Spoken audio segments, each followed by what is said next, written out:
Hey guys, it's your friendly neighborhood real estate investor here, Robbie Krager, the Flip Flop Flipper. I've been doing real estate investing for over 25 years. We've done thousands of deals and hundreds of millions of dollars worth of real estate investing. But the thing that I most like about real estate investing is actually the buy and hold method. So owning rental properties. So this week, October 10th, in our Apex group on the school platform, we're going to be teaching a masterclass on how you can become a real estate investor and own rental properties that are going to increase your cash flow, help you get out of the rat race, and build wealth. And it gets better than that, guys, because at the end of my little speech, I'll talk for 25, 30, 45 minutes. Then we're going to open it up for questions, and you can talk to me direct face-to-face via Zoom. I'll answer your questions in real time. Guys, it doesn't get any better than this.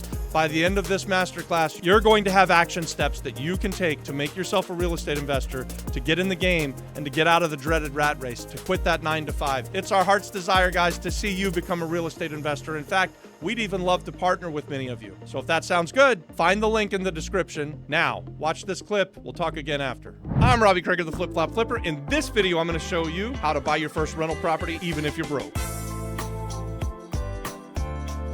Guys, I love this subject about buying and holding real estate. I believe that it's the very best way for you to create wealth, to get out of the rat race, and build generational wealth. So I've bought and sold over 3,000 homes. And I've been a wholesaler, and I've been a flipper, and guys, I still am.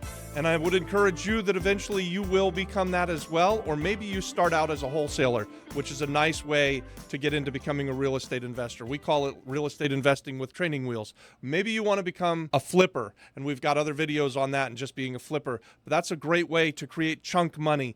But both of those strategies require that you buy the next deal. So basically, you create yourself a job. This is exactly what I would do if I was starting out in real estate and I wanted to buy my first rental property. In the States, there are foreclosure lists and there are tax deed lists, and they're easy to come by. You can find them with a simple Google search for any county USA. And even in the island of Puerto Rico, there's a foreclosure list that you can find fairly easily. All of these lists will provide you the names and addresses of distressed sellers that have problems, they're in trouble, and they need a real estate investor to come and save the day. So I am not suggesting that you go to these places to buy these properties, because these are the most difficult places to buy real estate, and they require lots of due diligence, lots of work, and lots of cash, and it's really risky. But these lists of distressed sellers, they're gold. This is what you want to find, these lists, and then reverse engineer it. Get a phone number or just go knock on the door and get in front of these sellers. The reason that I would probably first look at the tax deed sale, and I only add in the foreclosure sale because the island of Puerto Rico doesn't have a tax deed sale, but I would look at the tax deed sale first because almost every house that's on there is a good deal at the price that it's going to go through. They're about to lose the house to a tax deed sale for their back taxes, which means that 99.9% of the time, those are excellent properties if you can negotiate a deal with the seller. So I'm not suggesting that you go to the sale where you actually have to physically come up with the cash. What I'm suggesting is that you negotiate with these sellers once you've gotten in front of them. You know that they're distressed. You know that they need your help.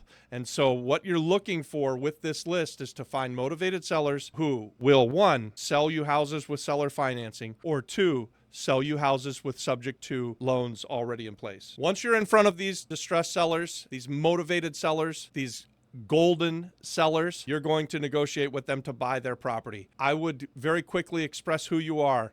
I am Robbie Krager. I'm a real estate investor. I understand that you're about to lose your house to the tax deed sale and you're in trouble. I would try to sit down and talk with them and have a one-on-one conversation. I would want to listen to their story and hear how they got to where they're at. Maybe they're going through a divorce. Maybe it's an estate sale. Who knows how and why they got into this position? But your job is to get in front of them, have a conversation, and listen to them, figure out what their needs are so that you can then use that information to negotiate with them and to find a solution to the problem. And their problem is, generally speaking, going to be money. They don't have the money to pay the taxes. then they probably don't have the money to pay a mortgage. They probably don't have the money, hell, to eat in some cases. They're in bad trouble when they're on these lists. So the two strategies that I would like to implement, and the reason that I would say to look at the tax deed sale and the foreclosure sale, is there's two different distinct ways that you can find your first rental property, and you don't need to have your own money or any of that stuff that we talked about earlier. You can do this as a broke dick. With the tax deed sale, most of these properties are not going to have significant other debt. If the banks do have a big mortgage, they generally pay the taxes, so they don't end up on the tax deed sale. They end up on the foreclosure list. We're going to go through both of these. One is seller financing. That's what I would do if I'm looking at the tax deed sale. And so you know what the taxes are that they don't have, that they're going to lose their property for. And first, when I got the list of the people that I'm going to go see, I would rather see them in person if I can, but I would also reverse engineer it and get them on the phone if I need to. So I always think that it's better for you to have a one-on-one conversation in person to the extent that you can do it. If you can't, then you need to do it by phone. So tax deeds, we're looking for seller finance deals. We're looking for people who can't afford to pay their taxes. They're probably not doing the upkeep on the house. The things that I'd want to have in my pocket as I'm going to meet with the people before I sit down with them, I would already have done the research and determined what does a property in their neighborhood that's of similar size and type go for in its highest and best state. So in other words, fixed up. And we have other content on that, guys, if you want to figure out how to do comps and things like that. You can use Zillow for most of this stuff. So I would go there with that, and I would offer them to pay their taxes and to get them out of this problem that they're in and give them some money so that they can move on. And then I would probably try to set it up so that I have a seller finance deal so that I can fix the property up, put a renter in there, and make a spread on the cash flow. And this is a great deal for the person who's about to lose their property to some taxes. So you'd be surprised how receptive some people will be. Now, I want to warn you, if you're going to go this route and you're going to call people up who aren't paying their taxes, you'd better be ready for rejection. So we have had just personal stories where we show up and we start talking to people about how we can help them with their taxes, and people have yelled at us, screamed at us, cursed us out. I mean, it's as if we're the people who didn't pay the taxes and we're the government that's going to crush them and take their house from them and throw them out on the street. You're going to get rejected. That is the truth of the matter. And that's going to happen whether you're talking to the tax deed or you're talking to the guy who's in foreclosure. Whoever they're talking to, that's who they're going to blame. Just be ready for it. Let me give you an example of what it would look like to negotiate a tax deed potential property into a seller finance deal. And guys, I'm going to make some assumptions that the house is fairly clean because that's what we're going to be looking for. You don't have a lot of money and you don't have a lot of money to put into repairs. So I want to get you into a long-term rental deal with as little money as possible. So in our example here, $15,000 is owed in taxes, and you negotiate with the seller. Their house is worth $250,000 on its very best day, and you think you can rent it out at $2,000 a month, and so you want to structure a price with the seller that gives you some equity to start and gives him enough money the taxes get paid, and he gets a few $1,000s to move out, and then you're going to start paying him monthly on the house. So what we would try and do is negotiate this seller finance portion of the deal where you're going to structure it over maybe a 15-year amortization.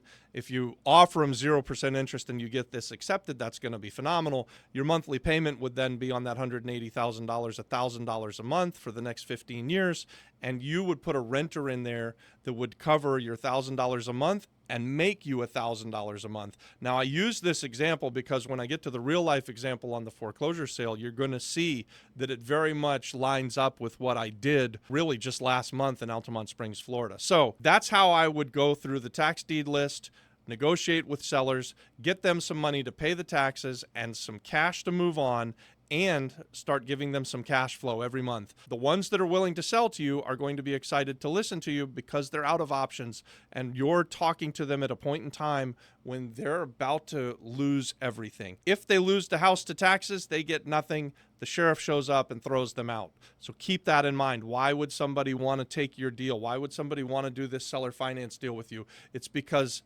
it's way better than what's about to happen. It's way better than the alternative, and they've put themselves in a bad position. They're in trouble, and you're coming in with solutions, and you deserve to get paid for those solutions. So now let's flip it over to the other side, the other list that you can go to that's very easy for you to find, and that's the foreclosure list. And you can find these foreclosure lists in every county, USA. You can find them in every town in the island of Puerto Rico.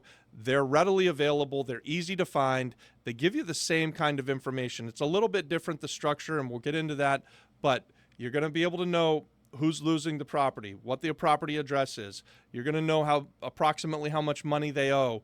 Maybe you can even glean pretty easily how long they've been in foreclosure, so how much money needs to be paid to bring it current. Wow, that was tremendous. What did you guys think? Leave me a comment below. I thought that guy was pretty handsome. What do you guys think? Join us on Apex. Let's do deals together. Let's become real estate investors. Here's the thing. I know that I'm going to buy real estate today, tomorrow, next week, next month, and next year. The question is, what are you going to be doing next week, next month, and next year? Do you want to become a real estate investor? Do you want to get out of the rat race? This is an investment that you can make that's going to get you there. Real estate investing is a team sport, and we want you to be part of our team. Let's do deals together. Let's network together, and let's learn together. Come on, guys. The water's warm. God bless.